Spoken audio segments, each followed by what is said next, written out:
Yes, you are working from home, freedom, so much excitement, so many possibilities, while at the same time, so many distractions, so many things and variables that you now have to control.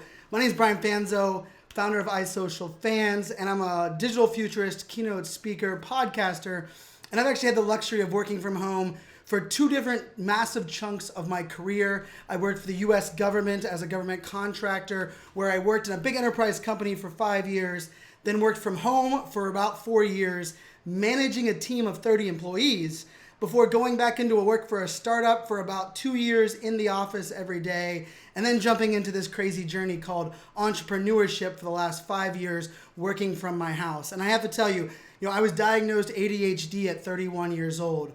And my first adventure to working from home existed before I was ever diagnosed ADHD. And I can tell you, the understanding of how I work, the way I work, and remembering that, hey, it's okay that I'm different, has made a huge difference in my life. And I can also tell you, it makes a huge difference in working from home. And so for many of you that are tuning into this, I know you've either been forced to work from home or you've made the choice to work from home. And maybe you've done it in the past, or maybe this is your first time jumping into it. I'm going to give you a couple tips for me as someone with ADHD. I was diagnosed. I am currently medicated for ADHD. But I believe there's so many different ways that you can roll with this. And there's going to be lots of advice of how people are going to tell you to do it. But here's the thing. I don't know about you guys, but I hate when someone tells me 5 things to do before 7 a.m. to be a millionaire or whatever it may be. So what I'm going to tell you is kind of like the mindset, some of the things to take into account. And then I'm going to leave it up to you, the awesome expert that is now working from home, to decide how you're going to implement that. And so you're going to hear lots of things about productivity, and you're going to hear lots of things about time management. You're going to hear lots of things about limiting distractions. And for me, with ADHD, all of that stuff just overwhelms me. But I can tell you, if you set things up for you to work best, working from home might actually be the greatest thing that's ever happened to you. It is for me, but it's taken years and upon years of work. And hopefully you guys get to skip those years. So the first one thing that I want to remind everybody is that when you work from home, it's not really you working from home.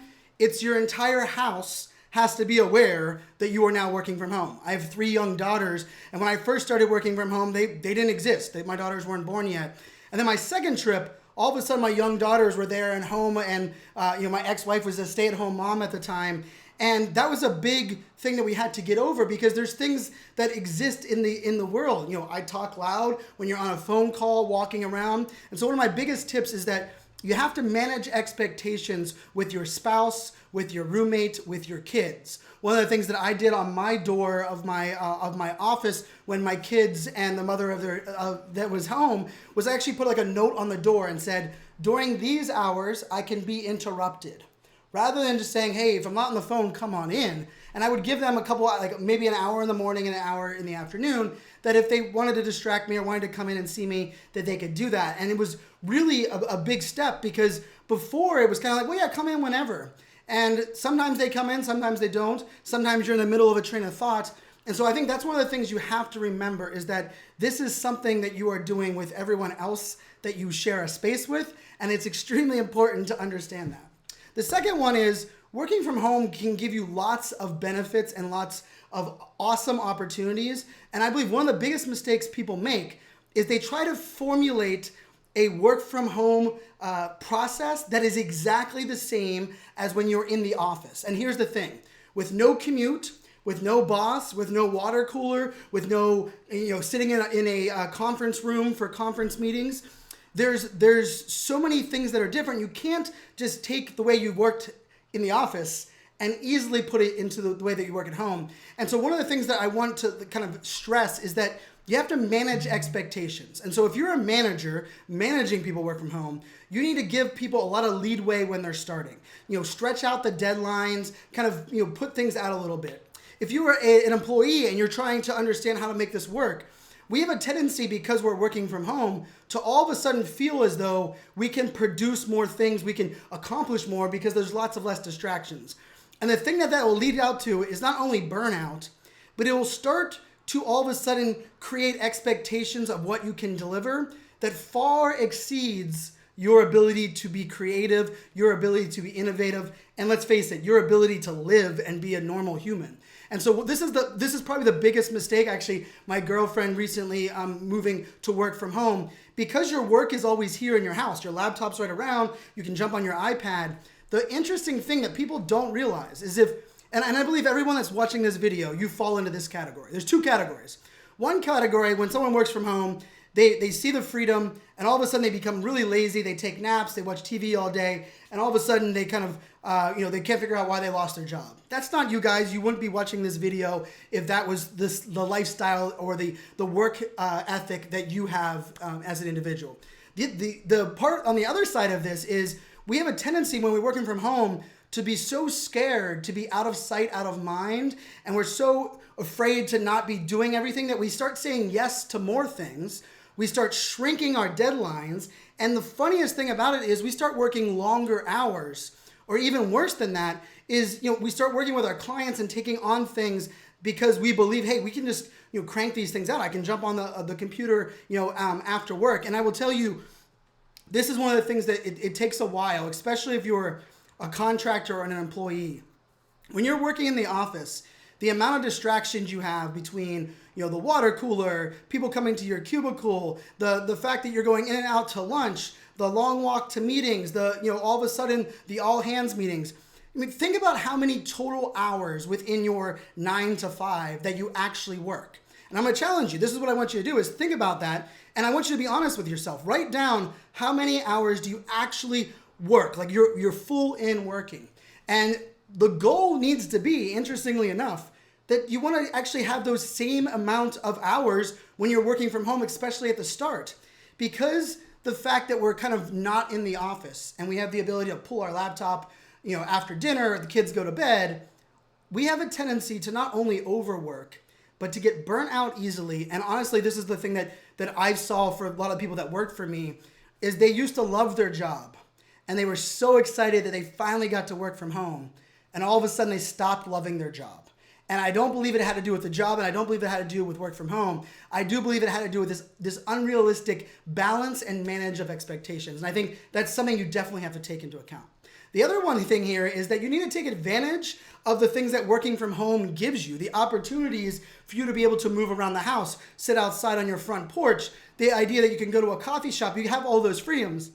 And with that, this is probably the thing that has helped me the most working from home, is that I had to reassign what hours of the day I was most productive and I was working the best. And I would assign the tasks that I like doing the least. So I hate email. I hate invoices. I hate tracking down, anything that's financial. And for the most part, I don't, I'm not I don't love spending a ton of time on the back and forth phone calls with clients. So what I realized was in the morning, I'm hyper productive. I'm like fired up. I'm like you guys see me now. And what I used to do is I used to do like social media. I used to do the things that I like doing. I used to update my website. I used to create some of my new slide decks. I used to work on a new podcast. And then I'd get to about lunchtime and I'm like, okay, now I got to do all those things I don't like. And what I realized was that wasn't beneficial for me.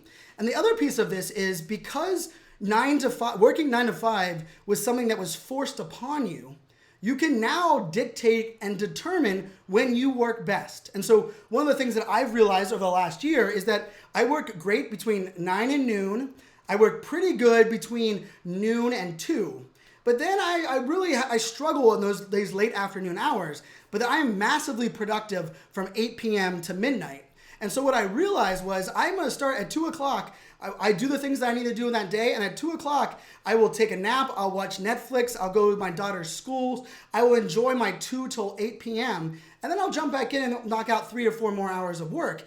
And what it gave me was this like freedom. And I can tell you, not only was I more productive, but all of a sudden replying to those emails and doing all these things that I didn't like doing, all of a sudden became a lot easier for me to actually manage. Now, with that in mind, we have to start thinking about how you manage all of this. And I can tell you, the 2 things you're going to want to do, you're going to want a calendar block, which means block off your calendar throughout your day on tasks that you need to accomplish.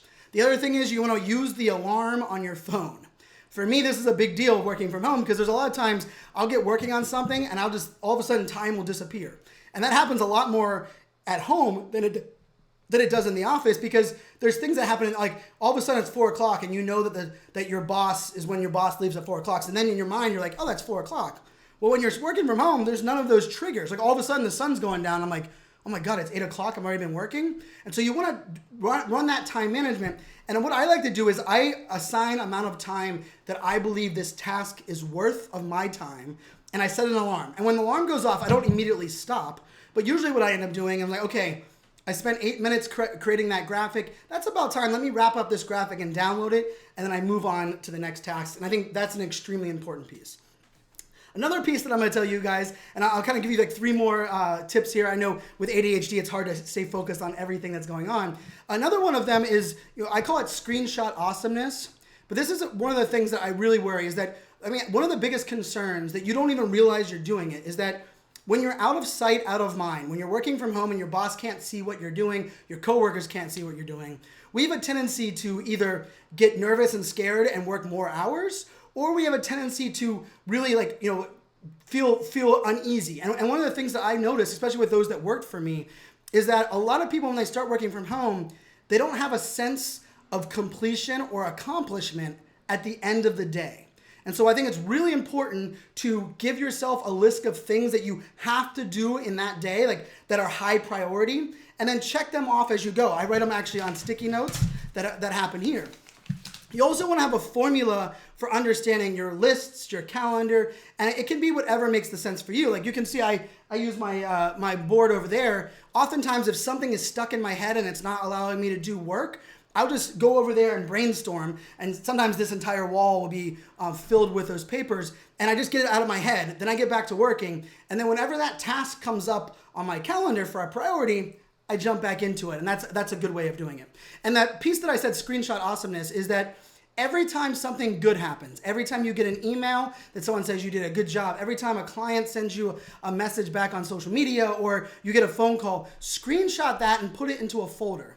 The other thing about working from home is sometimes we have a tendency to only focus on the negative, and we don't have anyone around us saying, hey, great job, that was really good. And so it's great to have a folder of your accomplishments. It's also great when your boss says, well, what have you been doing all week? You can oftentimes just open that folder and you can show them what you're doing.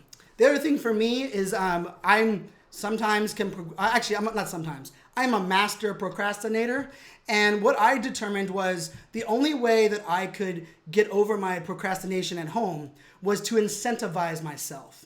And so what I do this just about every single day, and I've been doing it probably 4 years now, is that I give myself an award or a reward for accomplishing things. And so what I'll say in the morning, I was like, ooh, today's gonna be a day where I want Chipotle.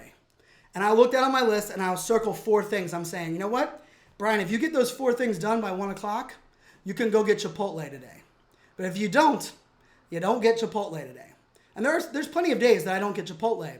But incentivizing yourself for things that you want. Maybe it's, hey, Brian, I want to sit out on the porch. Or, hey, I want to go to my daughter's school. Or maybe it's like, I want to have a spa day. Whatever it may be. That's an important thing to incentivize. Know what is going to make you feel like, hey, it's going to give you that little sense of urgency. The other thing is, if you are a routine-based person, if you have a certain routine when you wake up, a certain routine when you go to lunch, whatever it may be, make sure that you stay true to those routines. It's very easy to make that long commute from your bed to your computer and start working and all of a sudden realize it's 4 o'clock and you haven't showered today. And that's sometimes the case with me, but I also have I'm not a very routine-based person in the morning. There's also a tendency to skip things like breakfast or forget to eat lunch. And remember, you're only as good as you take care of yourself. And so putting those things into place, I actually have an alarm on my phone at 1 o'clock in the afternoon that says, Brian, have you eaten lunch today? And that's my reminder to go, oh my goodness, have I eaten lunch? If not, I need to figure out how to stop what I'm doing to get lunch.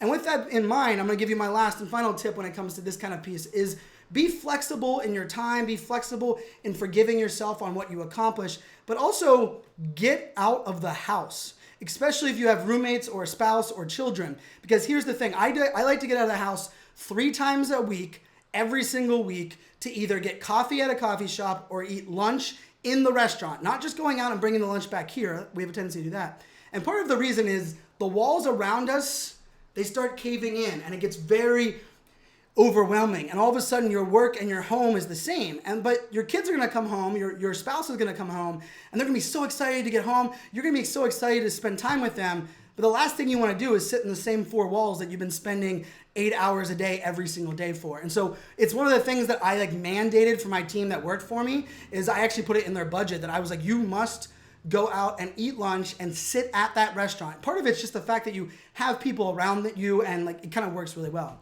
And then last but not least, this is my last one, and maybe probably the most important one. Put on your calendar the need and desire to check in with people and to use your collaboration tools. My reminder always says check in on the third floor. Wednesdays at 4 o'clock, it says check in on the third floor. That's actually from my first job that I ever had. All of my executives were on the third floor, and I made it a point every Wednesday to walk around the third floor, just walk around, see who I would run into, shake hands, get an update of what's going on. When we're working from home, sometimes it gets very lonely. It gets very, we're waiting for people to contact us. It's important to put on your calendar a time where you're going to proactively contact other people. So what I do now with my reminder to walk the third floor is I will email or phone call or actually even message on social media certain people that I want to just check up how they're doing. I want to keep in mind, hey guys, what are you up to? And it's not really me telling them what to do or what I'm doing, but it's making sure that you're not out of sight, out of mind. We have a tendency, when you're working from home, the freedom is exciting, but there's also this element of burnout and overworking. And with ADHD, the distractions can be overwhelming. People are going to tell you to have lists and productivity tools. They're going to have all these things, but I can't stress enough. It really comes down to learning and listening to the way that you work best, and then implementing that as you move forward.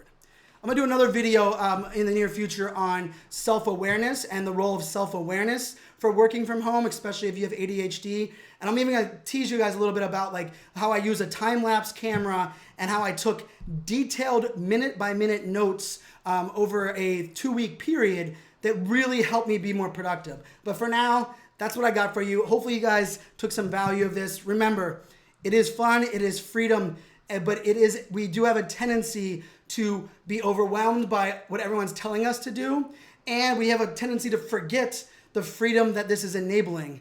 And my goal for you guys is to kind of have that balance for both. Thanks for checking this out. My name is Brian Fanzo, better known as iSocialFans. Make it a great day.